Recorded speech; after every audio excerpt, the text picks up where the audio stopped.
I would refuse you still. And hallelujah,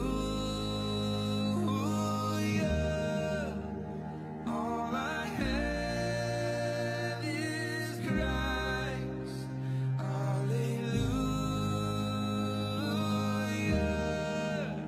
Jesus is my life.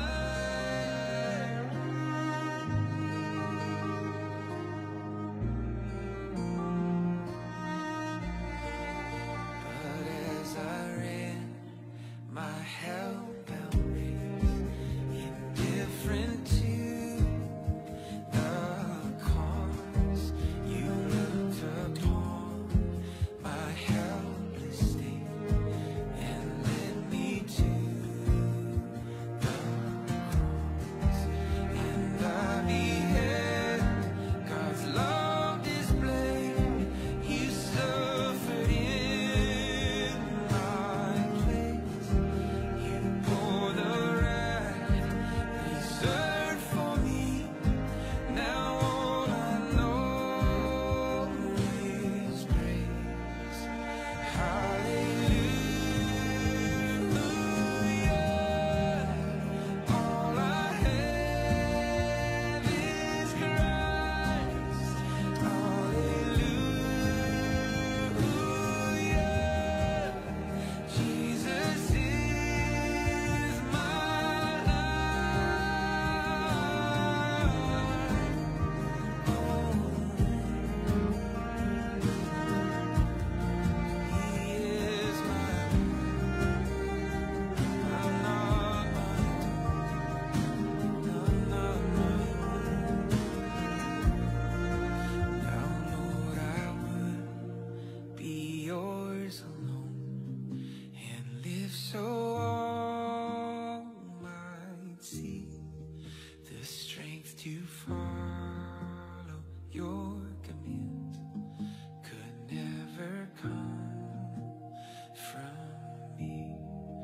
Oh, Father, use my ransom life in any way you choose, and let my song forever be my only boast is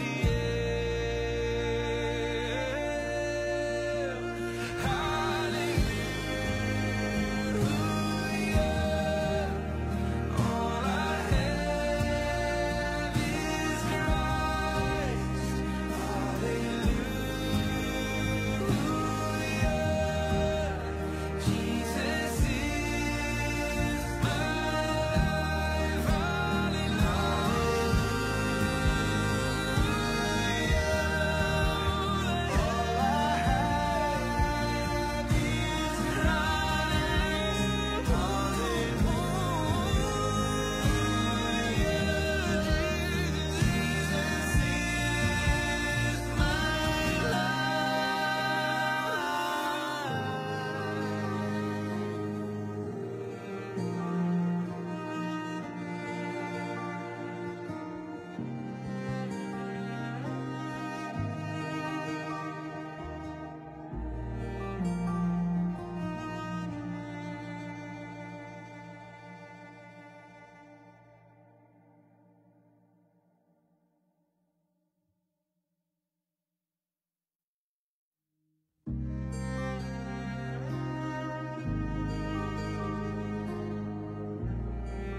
darkest night, yet thought I knew the way.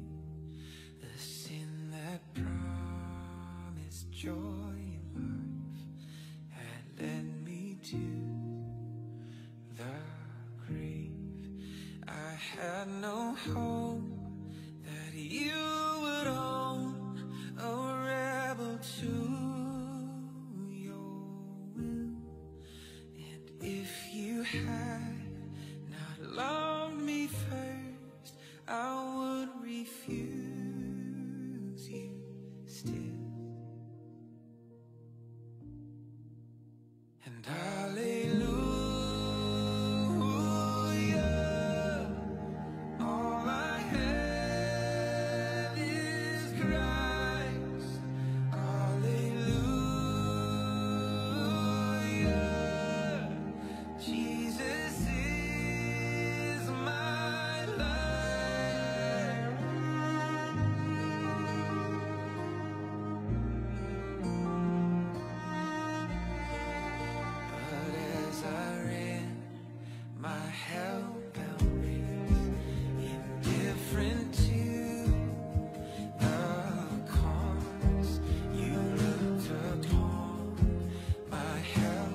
Okay po. Sige, start na tayo. So, good afternoon and welcome po ulit sa Daily Bible Study po dito sa His Community Church. So, tayo po ay nag-aaral sa Bagong Tipan at nasa John chapter 4 na po tayo. So, para po mas matandaan natin, no, basahin muli natin yung text, John 4:46 hanggang verse 52. Sige po, Dad, 54 pala. Pakibasa po, Dad. 46 to 52.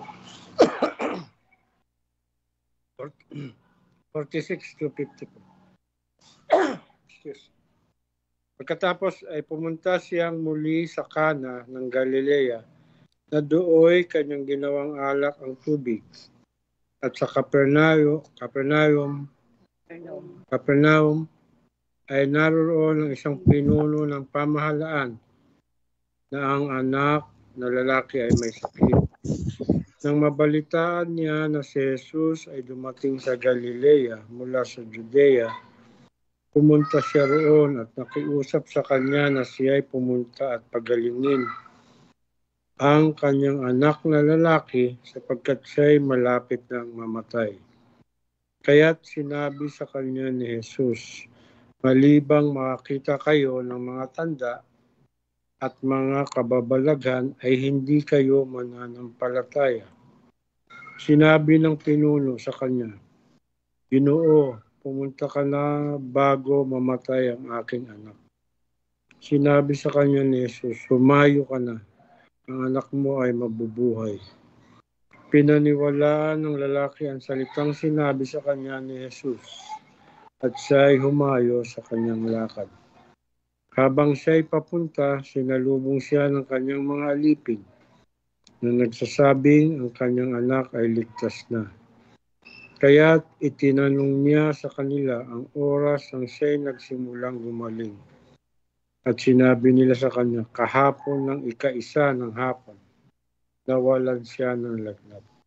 Kaya't nalaman ng ama na sa oras na iyon ay sinabi sa kanya ni Jesus, ang anak mo ay mabubuhay. Kaya't siya'y sumampalataya at ang kanyang buong sambahayan. Ito ang ikalawang tanda na ginawa ni Jesus pagkatapos na siya'y pumunta sa Galilea mula sa Judea. Amen. So, salamat po sa Panginoon, no, sa kanyang salita. Tayo po ay manalangin. Panginoon, aming tagapagligtas, ikaw na nagtakda ng lahat at ikaw na tapat na nagsasakatuparan ng lahat ng iyong sinabi at ipinangako. Tunay, O Diyos, na walang makakapiling na namin. Salamat even sa tagpong ito na aming binabasa.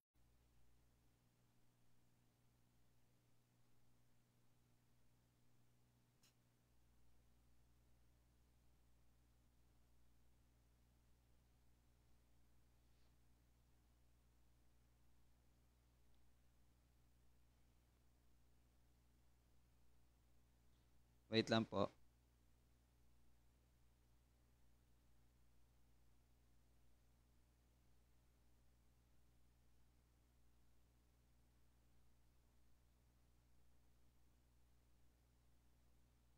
Hello, Mike. Okay. Sige, paki-check na lang po, no, sa Jamie, paki-check na lang sa Facebook kung okay pa.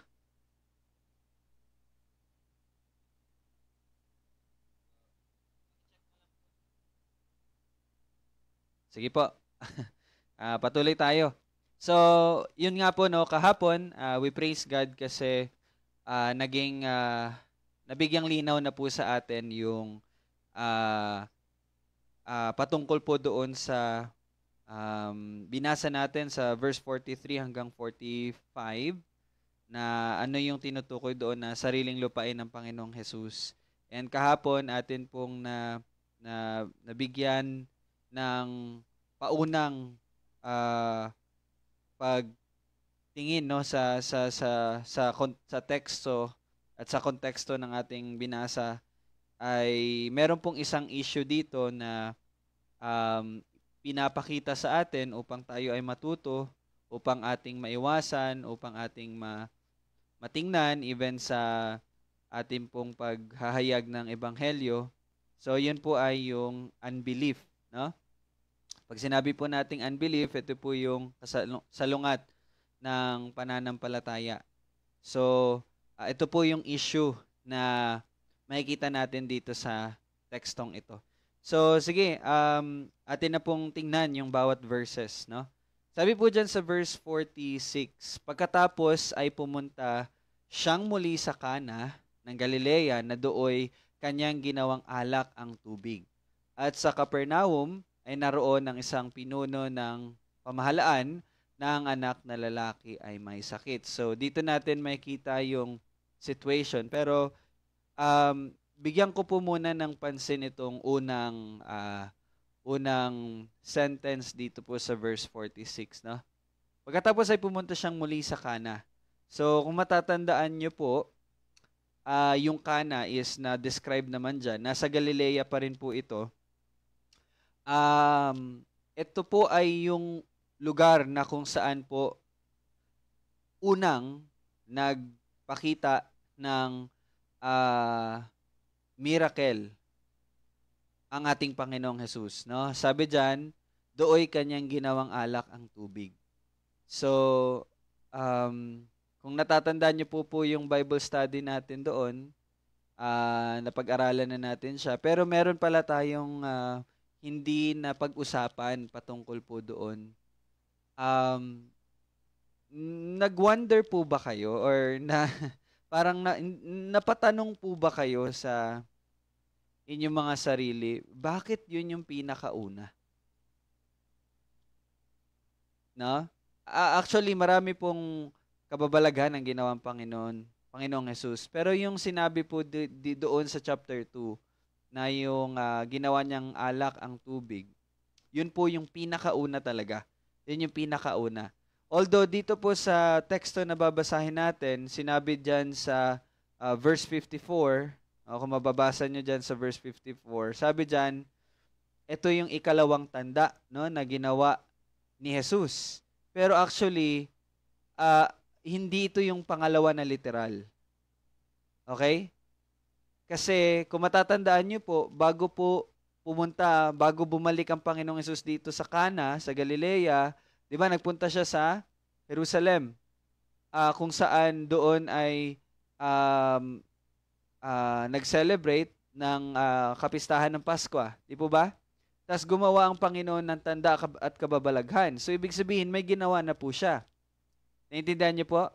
Pero dito sa sulat ni John the Apostle, sa verse 54, sinabi niya na itong pag-aaralan natin ngayon, ito yung pangalawa. Okay? Ito yung pangalawa. Di ba makikita niyo sa verse 54? Okay? Pero hindi siya literal na pangalawa. Para lang hindi kayo malito, sa buong sulat po ni John the Apostle, meron pong, nakalimutan ko kung 7 or 8. Mga 7 or 8 tanda na ni-record po dito ni John the Apostle. Pero hindi lang po 7 o 8 ang mga tanda at kababalaghan na ginawa ng Panginoong Hesus. Kaya lang, pinili po ni John the Apostle yung tanda, specific lang, 7 to 8 na mga tanda lang. Nakalimutan ko kasi kung 7 ba or 8 So, kaya 7 or 8 ang sinasabi ko ngayon. So, mamaya re-review ko po. So, pili lang, kumbaga, yung mga sinali po dito ni John the Apostle.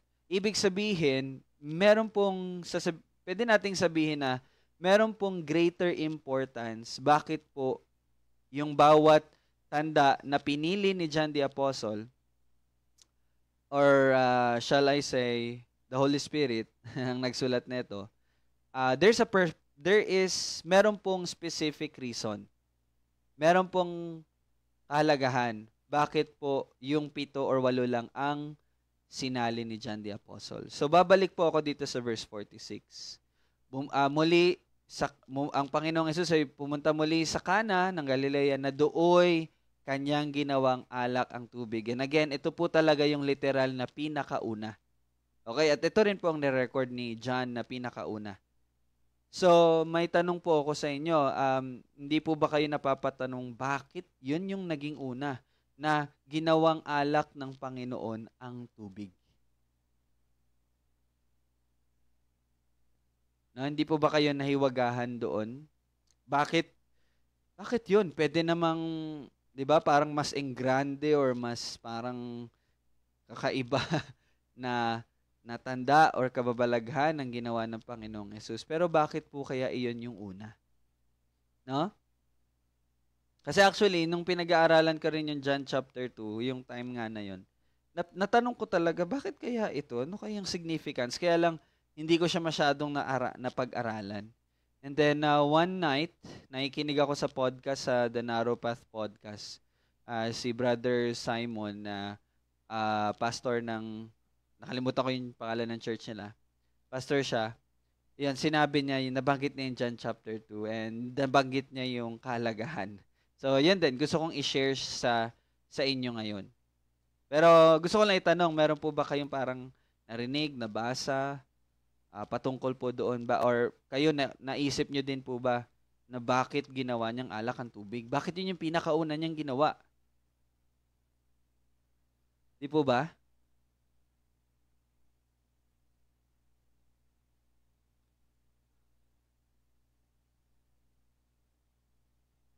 Okay. So, siguro maganda na puntahan natin yung chapter 2, no? Sige po, paki-open po yung mga Bible ninyo. Punta tayo sa John chapter 2, verse 1. No? John chapter 2, verse 1.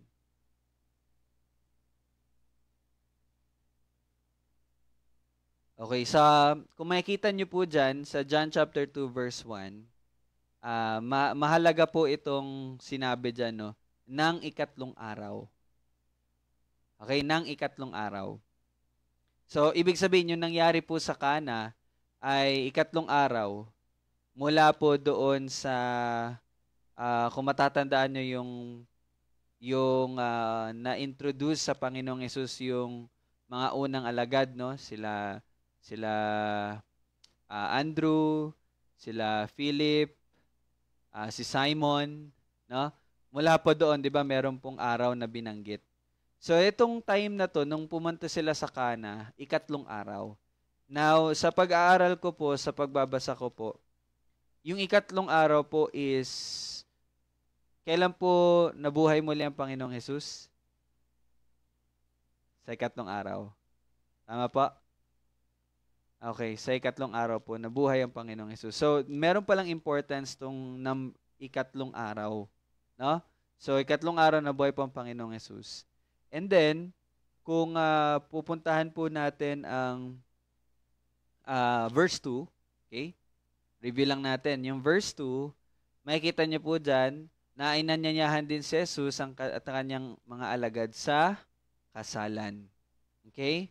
Now, alam niyo po ba kung ito lang, napaka-amazing lang nung setup, no? Kasi ano siya parang sumasalamin po siya sa mga mangyayari actually. And remember, ito po yung pinakauna. Okay, pinakauna. Pero tingnan niyo po yung mga components. Una, binanggit ko po kanina sa verse 1, ikatlong araw. On the third day, nabuhay po ang Panginoong Hesus. And in verse 2, may binanggit dyan, kasalan. And you know what? Ano po yung pinapakita or ano po yung parang malalarawan natin sa kasalan? Yun po yung mangyayari po saan? Yun po ang mangyayari sa pagbabalik ng ating Panginoong Hesus. Na ang bride, na kung saan babalik po ang groom, no? At alam natin na ang groom is ang Panginoong Hesus at ang bride is ang ang church, ang iglesia. And kung babasahin niyo po sa Revelation, doon po natin mababasa yung kumbaga pakikipag-isa, no, ng groom sa bride. Okay? Yan po yung verse 2, no, yung sa kasalan. Now tingnan niyo po sa verse 3.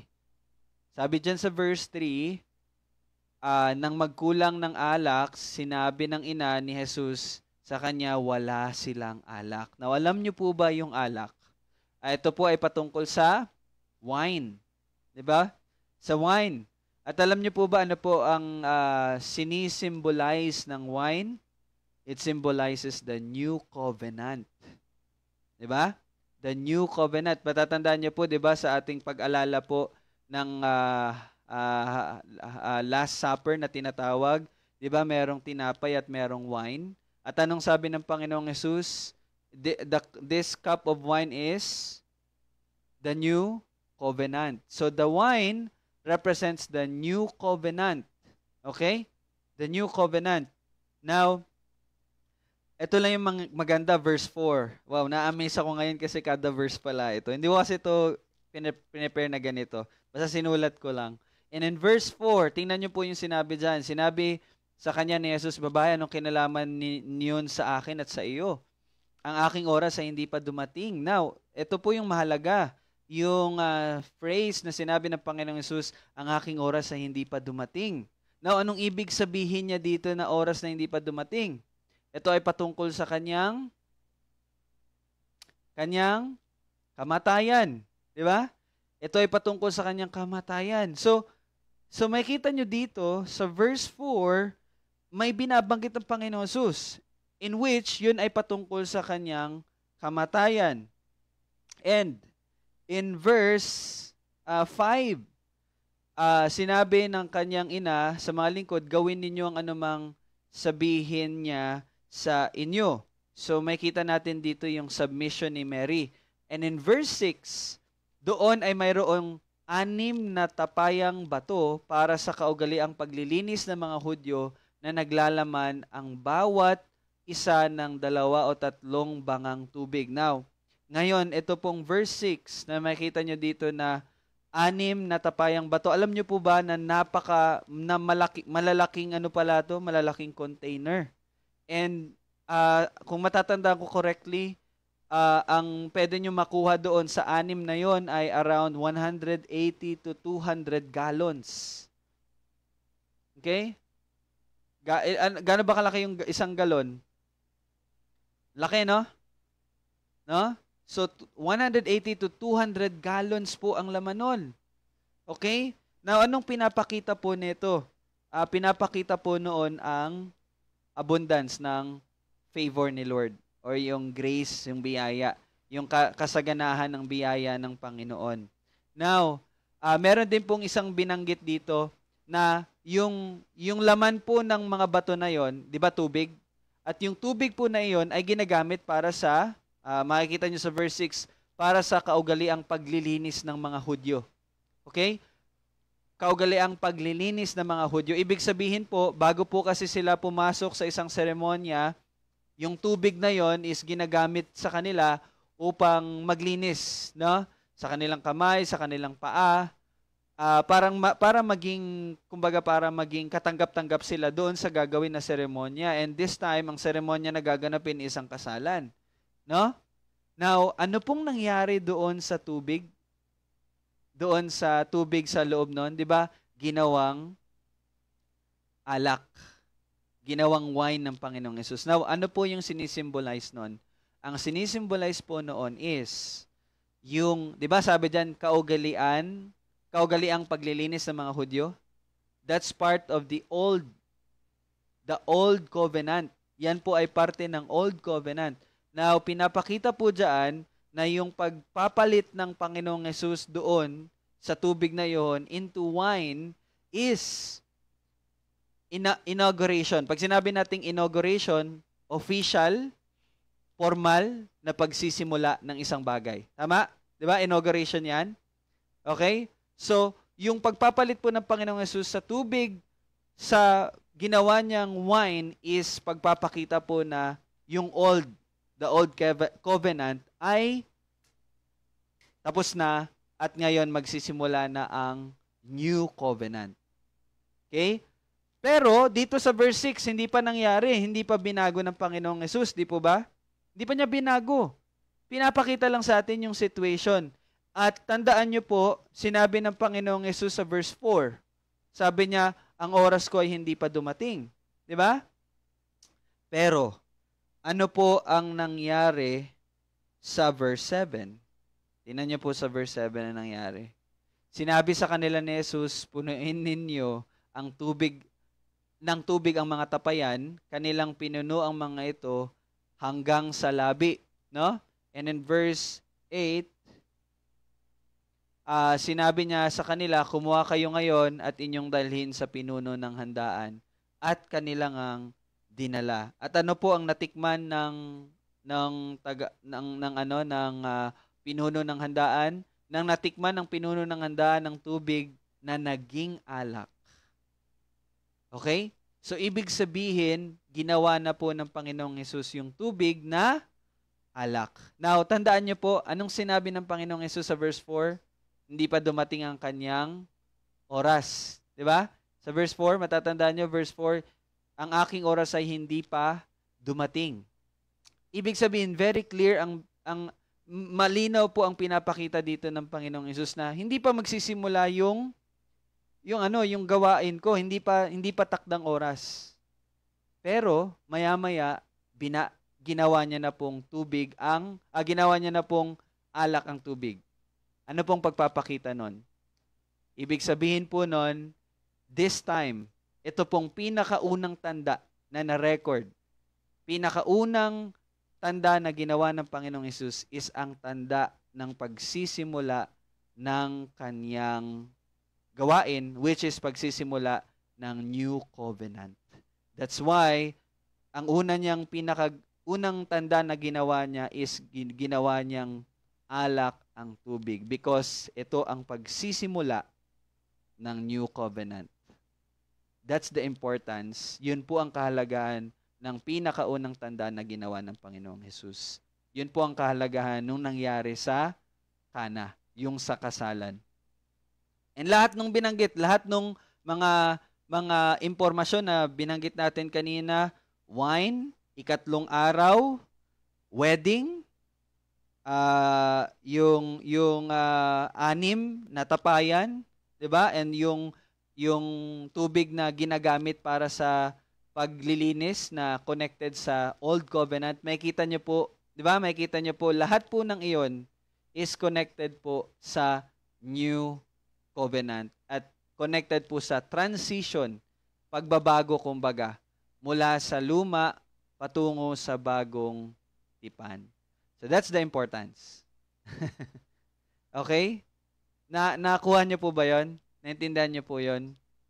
So, ako nung napag-aralan ko po 'yon, na-amaze po talaga ako. Hindi naman sa gusto kong ma-amaze din po kayo, pero sana praying na yung nalaman nyo ngayon will give you an encouragement, kumbaga, na grabe ang salita ng Panginoon. No? Kasi sa simula, di ba, di natin biruin, parang binasa natin, okay, yun yung una niyang himalang ginawa, okay, that's it. Pero meron pala siyang importance. At yun nga, di ba, pagkatapos nun, ano pong nangyari? Pagkatapos nun, yung sa chapter 2, yung sa tagpong iyon, di ba, nagsimula na siyang mangaral, and then pumunta na siya sa Jerusalem to attend yung anong Tagalog ng celebrate? Diriwang. Okay, pagdiriwang ng Paskwa, then gumawa na po siya ng mga kababalaghan doon, and then nagpatuloy na siya. So you see, nakita nyo, that's the inauguration. Okay? Formal na pagsisimula. No? So, amazing po ang salita ng Panginoon. Makita mo doon yung napaka-orderly mannered na pagkakasulat, and lahat ng detalye ay merong halaga. Hindi siya yung parang, basta nilagay lang dyan, yun na yun. Hindi. But nilagay siya doon for a very specific and glorious purpose. You see? Okay? So, ibig sabihin, ito din pong babasahin natin sa John chapter 4, huling parte, has a very important purpose also. Diba? Ito yung pangalawang tanda na sinulat, na nirecord po ni John the Apostle. No? Pero again, ulitin ko po, hindi ito yung ikalawa na literal. Okay? Ito lang yung ikalawa sa ni-record ni John the Apostle. Okay? So, it's 4:30 na. So, time's up na tayo. So, doon lang muna tayo sa verse 46, no? Sa unang parte ng verse 46. Pero kung okay lang sa inyo, mag-stand ng 30 minutes, I would gladly do that. Since maulan naman, di kami makapag-evangelism, okay lang po ba sa inyo mag-start tayo kaunti, mag-extend tayo kaunti? Kasi napakabitin ng 30 minutes, no? Kailan yung sinabi mong ano? Po? Yung 30 minutes na ano? Yes. Okay, yun nga po.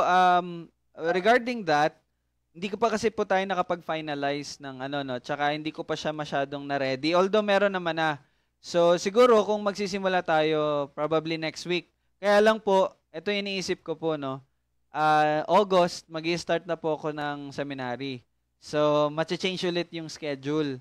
Kasi nga po, Tuesday and Thursday, may pasok po ako niyan, 9 a.m. to 4 p.m. So, hindi ako pwede mag-Bible study ng Tuesday at Thursday. So, mababago ulit. So, hintayin ko po muna, Dad, yung start nung pag-aaral para matansya ko and then makagawa tayo ng schedule. So, for now, focus muna tayo sa ginagawa natin. Okay po? Alright.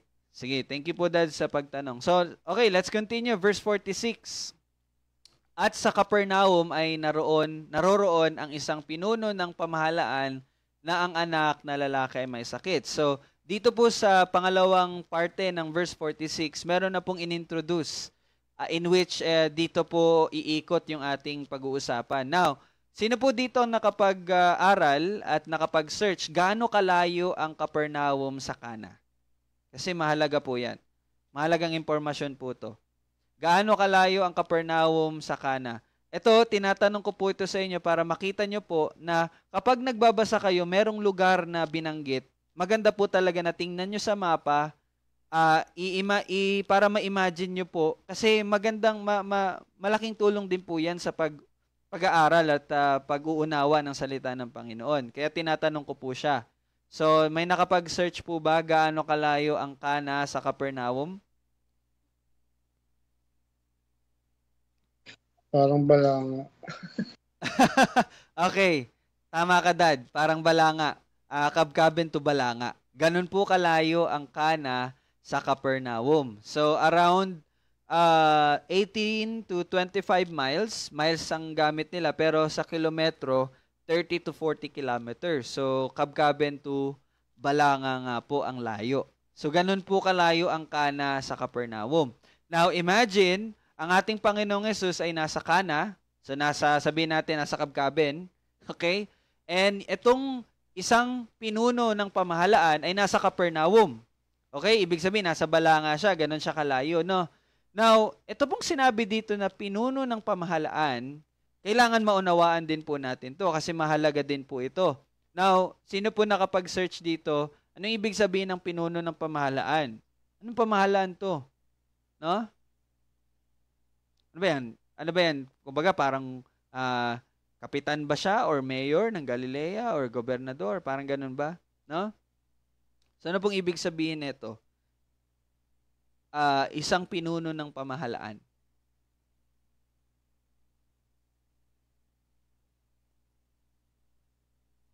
I think naunawaan niyo naman po, no, yung pinuno ng pamahalaan. Ang tinatanong ko lang po dito is, kasi tandaan niyo po, sila po ay mga Hudyo.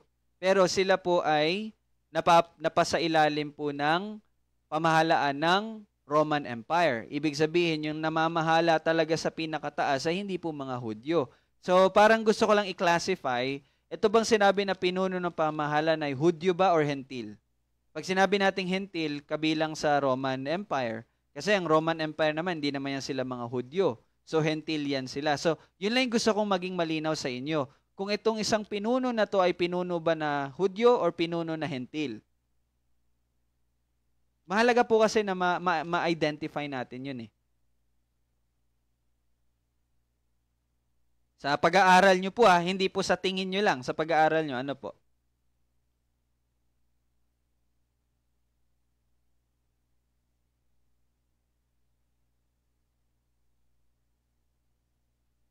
Anong sabi dyan sa komentaryo?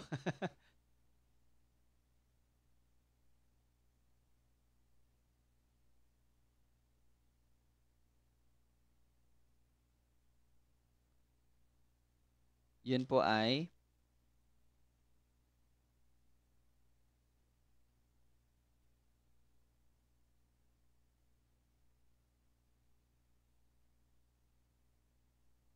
so, sige. So sabi po dyan, ito pong isang royal official na ito ay isa pong Roman military officer.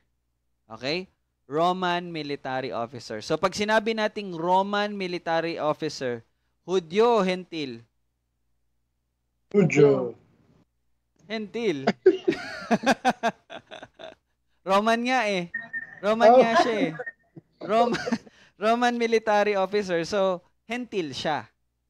Okay? Hentil siya. Now, gaano kahalaga itong impormasyon na to? Remember, kakasimula pa lang po ng ministeryo ng Panginoon. Kakagaling niya lang sa Samaria, niligtas niya ang isang hindi fully Hudyo, Samaritans, hindi sila full Hudyo, mga mixture, hybrid kumbaga. Hybrid po sila.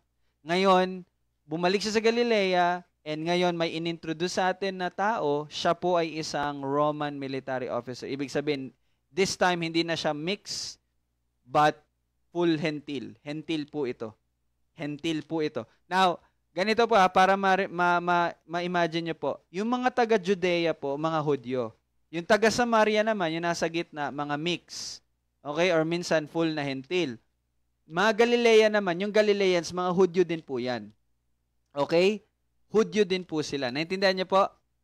Pero, syempre, dahil nga nasakop ang Israel ng Roman Empire, so merong tinalaga doon na mga mag-officiate, di ba? So, yung tinalaga doon is isang Roman military officer. So, siya ay Hentil, hindi siya Hudyo. No? Yan na. Ngayon, ito yung sitwasyon niya. Meron siyang anak na lalaki na may sakit. Okay? May sakit yung kanyang anak. Now, tingnan nyo po kung anong nangyari. Verse 47. Nang mabalitaan niya na si Jesus ay dumating sa Galilea mula sa Judea, ibig sabihin po, pinapakita dito na parang medyo sumisikat na po, no, ang ating Panginoong Jesus. Ibig ko pong sabihin, lumalaganap na yung chismis. I mean, kumakalat yung impormasyon na ginawa ng Panginoong Jesus ng mga milagro. Okay? So, nang mabalitaan niya, anong ginawa niya? Pumunta siya roon. So, anong ginawa niya? Siyempre, since naririnig niya na ang Panginoong Jesus ay nakakagawa ng mga kababalaghan, so pumunta siya roon at nakiusap sa kanya na siya'y pumunta at pagalingin ang kanyang anak na lalaki sapagkat siya'y malapit ng mamatay. Now, ano yung informasyon na makita natin dito? Yung sakit po ng kanyang anak is malubha. Kasi nga malapit na mamatay. Ibig sabihin, malubha yung kalagayan niya. Now, dahil po doon, yun yung dahilan bakit siya pumunta sa Panginoong Jesus. Yun ang dahilan. Yun nag-udyok sa kanya, no? Na pumunta sa Panginoong Jesus upang sabihin na pagalingin ang kanyang anak. Ngayon, sige, tingnan niyo po yung mga words dyan, no? Read between the lines, no? Read between the lines. Ano po yung mapapansin niyo sa verse 47?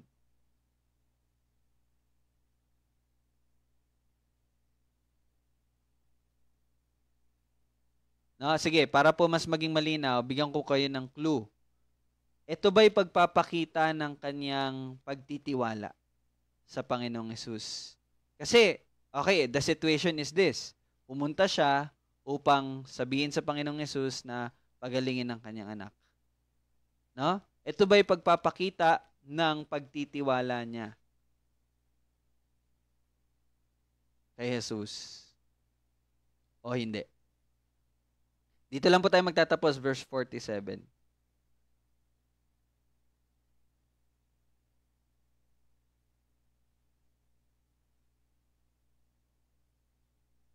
Sige po, open lang po kayo. Hindi Sige, hindi daw po. Sige po, bakit po? Kasi nalaman niya lang na si Jesus ay nagpapagaling. Pero siguro desperado na siya talaga na yung anak niya, kahit sino naman maghahanap na talaga tayo ng tao makakatulong sa atin kahit hindi tayo naniniwala sa kanya. O makakapagpagaling o parang gusto lang nating siguro subukan ko tong taong to na gano'n para gumaling. Pero hindi yun yung siguro hindi yun yung niya. Siguro sa sobrang dahil nga official siya at marami siyang mga nakita niya yung naririnig niya nakikita niya yung kamangha-manghang ginagawa ng Panginoon, kaya siguro wala na siya magawa kundi yun, pumunta siya doon para pagalingin yung kanyang anak. Okay po. Alright, thank you po, Tito Bong. So actually, yes, sige po, Dad. Kayo dyan, ma'am. Sino?